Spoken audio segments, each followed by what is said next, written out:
अस्सलाम वालेकुम नाज़रीन, सराबर खिताब से मुखातिब है। नाज़रीन, पाकिस्तान में हमेशा एस्टेब्लिशमेंट के एक रोल का जिक्र हुआ है, लेकिन एस्टेब्लिशमेंट इसकी डेफिनेशन या चीज़ों को खोल कर आज तक इस माशरे में उस तरह से डिस्कशन या बातचीत नहीं हुई। मुख्तलिफ नाम तो लिए जाते हैं, लेकिन वो बहुत एक लिमिटेड स्केल के ऊपर डिबेट या डिस्कशन होती है। आप एक लम्हे के लिए नाज़रीन सोचें कि पाकिस्तान का जो प्राइम टेलीविजन मीडिया है, क्या ये क्या है, या इनका रोल कैसा है। फिर नाज़रीन दूसरी तरफ आप पाकिस्तान के जो मुल्ला हैं उन्हें देखें, पाकिस्तान के मौलवी हजरात, जिनके बारे में बातचीत करें तो कहते हैं इस्लाम खतरे में पड़ गया है और ये गलत कर दिया है, मौलवियों के साथ ये नहीं किया जाता। लेकिन नाज़रीन इनका रोल भी देखें, जहां पर पाकिस्तान की जुडिशरी या जजेस कंप्रोमाइज होकर बकायदा से सिस्टम को लीगल कवर प्रोवाइड करते हैं, वहीं पर मौलवी मुल्ला नाज़रीन सरकारी मुल्ला ये सरकारी तनख्वाहें लेते हैं, मुरादते लेते हैं, फैसिलिटीज लेते हैं। अच्छा, इनके अंदर भी जेलसी, खुन्नस और वो सारी चीजें भरी हुई हैं। ये भी उसूली मौकफ नहीं लेते चंदे को छोड़कर। ये जो मुल्ला है नाज़रीन, ये एक मजहबी कवर प्रोवाइड करते हैं सिस्टम को, निजाम को। ये जुल्म को अलग तरीके से जस्टिफाई करते हैं, अलग तरह का कवर प्रोवाइड करते हैं और एक डिले क्रिएट करते हैं, और इधर जुडिशरी उसे लीगल कवर प्रोवाइड करती है। ये अलग से डिले, और बीच में मारा कौन जाता है नाज़रीन? मैं, आप, पाकिस्तान के अवाम, आम लोगों को उधेड़ दिया जाता है, खत्म कर। अब मैं एक स्टेटमेंट आपके सामने रखूंगा, आपने खुद इसके ऊपर फैसला करना।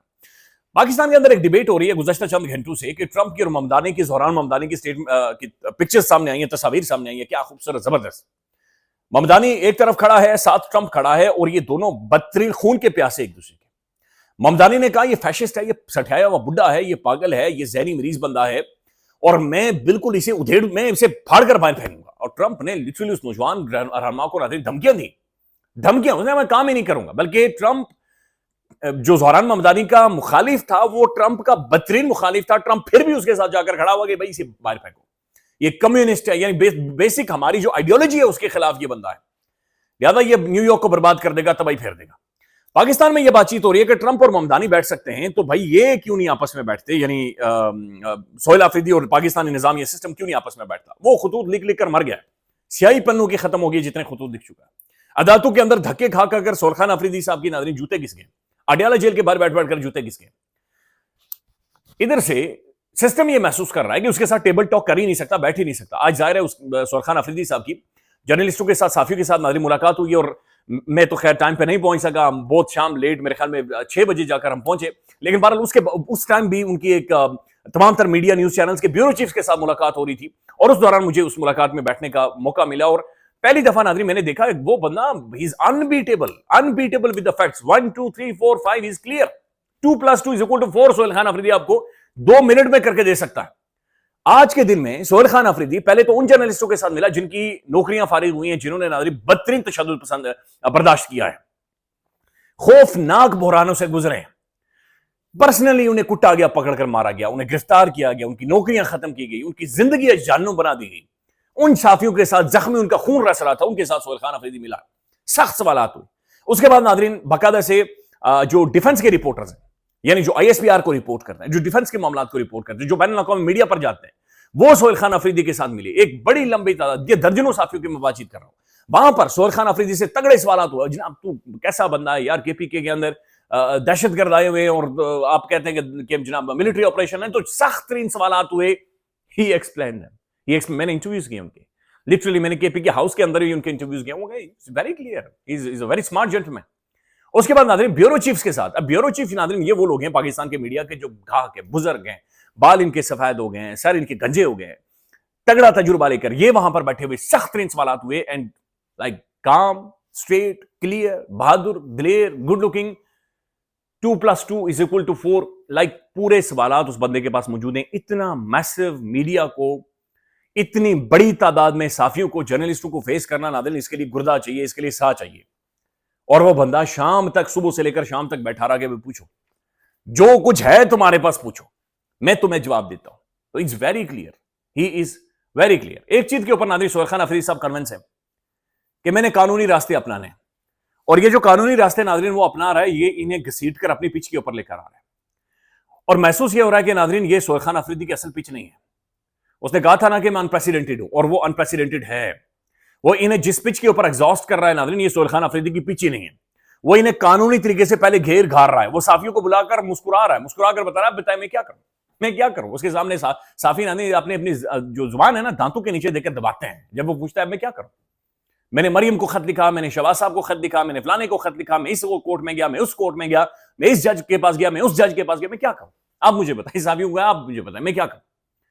اس کے بعد ناظرین بندے کے پاس جواب نہیں ہوتا. تو یہ اب گھما گھما کر سہیل خان آفریدی اسی پچ کے اوپر لے کر آ رہا ہے کہ جہاں پر ہر بندہ ناظرین سہیل خان آفریدی کو کہے گا اس کے بعد کہ جو تو دسمبر میں کر رہا ہے تو ٹھیک کر رہا ہے. اور یہی طریقہ ہے.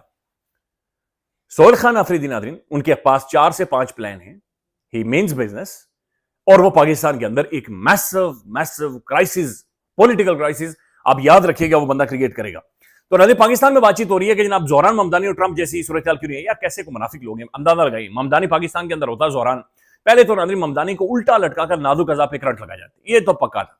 پھر اگر سردی ہے تو ٹھنڈا, گرمی ہے تو گرم پانی سے ممدانی کو نہلایا جاتا. پھر ممدانی کی ناظرین امی چکی جاتی, سب سے پہلے اس کی امی کی چادر 100% چکی جاتی, دروازہ توڑا جاتا.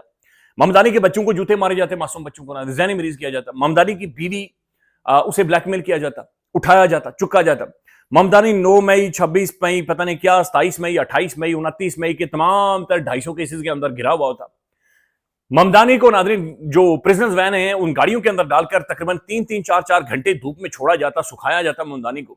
ممدانی ایسے کر کے ہاتھ جوڑتا ہوں, کہتا میں ٹھیک ہوں بھائی, میں نہ مجھے الیکشن صحیح ہے نہ میں نے الیکشن لڑنے, لہٰذا مجھے جانے دیں. لہٰذا ہمارے جیسے لوگ ناظرین ممدانی امریکہ کے بارے میں باتیں سوٹ نہیں کرتی, اسی لیے وہ امریکہ ہے چونکہ ممدانی اور ٹرمپ بیٹھ رہے ہیں. ہم اسی لیے منگریکا ہے چونکہ ہم مانگتے ہیں نا, تو ہم منگریکا ہیں. ہم اسی لیے منگریکا ہیں, ہم اسی لیے ہمارا جو مورل کولیپس ہے, ہمارا سوشل کولیپس ہے, ہمارے جوڑا فلو کا کولیپس ہے, ہماری جوانیوں کا کولیپس ہے, ہماری اکانومی کا کولیپس ہے, ہمارے پولیٹیکل کولیپس ہے, اسی لیے آپ کو نظر آتا ہے. یہ ویسے نہیں ہے, یہ ویسے نہیں ہے, بلکہ یہ ہم سب نے بڑی محنتیں کر کے یہ ساری چیزیں بنائی ہیں. اب ناظرین میں آپ کے سامنے اسٹیٹمنٹ رکھتا ہوں, آپ یہ خود ہی اندازہ لگائیں. یہ مفتی جناب منیب صاحب کی اسٹیٹمنٹ ہے. مفتی منیب صاحب ناظرین ہر اس معاملے میں بولتے ہیں جہاں پر انہیں نہیں بولنا چاہیے, اور نہ صرف بولتے نہیں ہیں ناظرین بلکہ یہ ایک جواز پرووائڈ کرتے ہیں, یہ ایک سپیس کریٹ کرتے ہیں. مفتی صاحب یہ ایک جگہ پرووائڈ کرتے ہیں نظام کو فنکشن کرنے کے لیے, یہ نظام کو آپریٹ کرنے کے لیے ناظرین باقاعدہ سے ایک جگہ پرووائڈ کرتے ہیں. مفتی منیب الرحمان صاحب یہ کہتے ہیں کہ جو اطہر من اللہ صاحب ہیں اور جو دوسرے جج ہیں منصور علی شاہ صاحب, انہیں استعفے نہیں دینے چاہیے تھے. ماضی میں بھی تو بہت کچھ ہوا ہے, لیکن جب انہوں نے اس حکم کو نہ مانا تو یعنی انہوں نے تنقید کی ہے کہ جناب استعفے, یعنی آپ مفتی صاحب کے بارے میں, مفتی صاحب بات سنیں, آپ کے پیچھے لوگ نماز پڑھتے ہیں, شکر ہے, چلو مجھے یہ نہ ہی حاصل ہو تو ٹھیک ہے, میں کسی اور کے پیچھے پڑھ لوں گا. مفتی صاحب کا ناظرین معاملہ وہاں سے شروع ہوا جب یہ بہت لمبے طوطے کے اوپر پتہ نہیں کیا چاند دیکھ کر عید کا چاند دکھاتے تھے, اور عید کا چاند ناظرین بندہ آ کر کہتا ہے کہ بھائی مبارک کو عید ہے, لیکن مفتی صاحب 1.5 گھنٹہ لٹکاتے تھے بغیر کسی وجہ کے. فواد چودھری صاحب آئے, انہوں نے آ کر ایکسپلین کیا مفتی صاحب کو کہ مفتی صاحب دنیا بدل چکی ہے, اے آئی ہے, ٹیکنالوجی ہے, آج 50 سال بعد کے ویدر کو آپ کیا فورکاسٹ کر سکتے ہیں, دنیا بدل چکی ہے, لہذا میں 10 سالوں کا کیلنڈر بنا رہا ہوں, بھائی فلانی تاریخ ہوگی, آپ کو پتا ہوگا عید ہوگی, ہم ایویں کپڑے پہلے استری کر لیتے تھے, لہذا رہنے دیں. مفتی صاحب نے کہا نہیں, وہ میں جب تک طوطے میں دیکھوں گا نہیں تب تک عید پورے 25 کروڑ آبادی کے اندر کوئی نہیں کرے گا, جب تک مفتی صاحب وہ چھتوں کے اوپر کھڑے ہو کے وہاں سے چاند کو نہیں دیکھ لیتے. بھائی کون سا چاند ناظرین اس کے اندر نظر آتا تھا؟ مفتی صاحب نے کہا نہیں, میں دیکھوں گا اسے, میں چاند کو دیکھوں گا, جب تک میں نہیں دیکھوں گا تو میں پیچھے نہیں ہٹوں گا. وہ ناظرین اللہ اللہ کر کے دوسرے مفتی صاحب آئے, تو اب مفتی صاحب ناظرین چاند تو پتہ نہیں کون سا دیکھ رہے ہیں, لیکن مفتی صاحب ناظرین پاکستان کے اندر ظلم ہوتا ہے, زیادتی ہوتی ہے, گورنمنٹ کے ساتھ کھڑے ہو جاتے ہیں, پاکستان کے اندر ظلم کی انتہا برپا کر دی جاتی ہے, مفتی صاحب خاموش ہو جاتے ہیں. پاکستان کے اندر نظام انصاف کا تختہ نکل گیا, مفتی صاحب کہہ رہے ہیں کہ اطہر من اللہ نے کیوں استعفیٰ دیا, منصور علی شاہ نے کیوں استعفیٰ دیا, یہ پہلے کیوں نہیں بولے. او مفتی صاحب سوال یہ ہے کہ کیا استثناء فار لائف اسلام کے اندر ہے یا نہیں ہے؟ باقی مفتیان کرام چیخ رہے ہیں, لیکن یہ مفتی صاحب کہہ رہے ہیں کہ نہیں اس وقت نہ چھیڑو ملنگانو, وہ آپ میرے ساتھ کوئی اور بات کریں. تو ناظرین پاکستان کے اندر جب بھی کبھی نہ کبھی تو انشاءاللہ یہ ایک نارمل اسٹیٹ کی طرح فنکشن کرے گا انشاءاللہ. تو جب اس ملک کے اندر ڈیبیٹ ڈسکشن ہو, بات کرنے کی اجازت ہو, تو یہ ڈسکشن ہونی چاہیے کہ بھائی پاکستان کے اندر اصل میں کون سے دھڑے کدھر سے اور کیسے کام کرتے ہیں. میاں نواز شریف کی ناظرین ایک ٹائم پہ جو تصویر ہے, یہ اسٹیٹمنٹ ہے, پاکستان کے پرائم ٹیلی ویژن پر نہیں چلتی تھی. آج عمران خان کی نہیں چل رہی. آج عمران خان کے خلاف تو خیر میڈیا بی یا سی ٹیم کے طور پر کھڑا ہوا, لیکن کل اگر یہ نواز شریف کے خلاف تھے اور آج یہ عمران خان کے خلاف ہیں, تو پھر وہ جو ایک نیوٹرل ہے, جو ایک عوام کا ایک رائٹ ہے کہ میڈیا انہیں آگاہ کرے, آنکھیں ہوتی ہیں, کان ہوتے ہیں میڈیا عوام کے, تو وہ کیا ہے, وہ پھر کدھر ہے, وہ مسنگ ہے. पाकिस्तान के मुअज़्ज़िज़ उलमा इकराम या मुफ्ती हजरात नादरीन अगर इस टाइम पर आकर नहीं खड़े हो सकते जब जुल्म और ज्यादती हो रही है, तो जब ये मिंबरों पर बैठकर जुल्म और ज्यादती के नादरीन किस्से सुनाते हैं और यजीद पर थूकते हैं, उस पर लानत भेजते हैं, तो फिर आज इन चीजों पर क्यों नहीं बोलते? क्यों इन चीजों के ऊपर बातचीत नहीं करते? ये वो सवालात है नादरीन जो अपनी जगह पर मौजूद है। नादरीन मोहतरम राशिद लतीफ साहब पाकिस्तानी क्रिकेट टीम की साबिक कैप्टन, उनके ऊपर एफआईए ने इंक्वायरीज खोल दी और उन्होंने एक अपॉलॉजी की माजरत की है। राशिद लतीफ साहब ने नादरीन एक स्टेटमेंट दी थी और वो स्टेटमेंट मोहम्मद रिजवान के हवाले से थी। फिर इसके ऊपर बाकायदा से इंक्वायरी शुरू करवाई गई, लेकिन राशिद लतीफ साहब ने लेटर ऑन लिखा है कि मैं जनाब बताना चाहता हूं कि मुझे शायद ऐसी स्टेटमेंट नहीं देनी चाहिए थी जिसे मैं साबित नहीं कर सकूं। I acknowledge that I made an unwarranted reference to the Mohammad Rizwan public support for the Palestine as a potential factor in his removal from the captaincy. Upon further reflection, I recognize that this assumption was inappropriate, unfounded and not supported by any credible evidence. वो कहते हैं मेरे पास कोई credible evidence नहीं है, लिहाजा मैं जनाब अपनी स्टेटमेंट वापस लेता हूं और मैं माजरत चाहता हूं, मैं माफी मांगता हूं। तो पाकिस्तान का नादरीन एक साबिक लेजेंड राशिद लतीफ साहब भी इसके ऊपर माफी मांग रहे हैं। नजम सेठी साहब ने नादरीन इसके ऊपर सख्त तरीन कमेंट किया। उन्होंने कहा कि मैं आई एम शॉक्ड कि एफआईए ने एक्स क्रिकेटर मोहतरम राशिद लतीफ साहब के हवाले से इंक्वायरी शुरू की।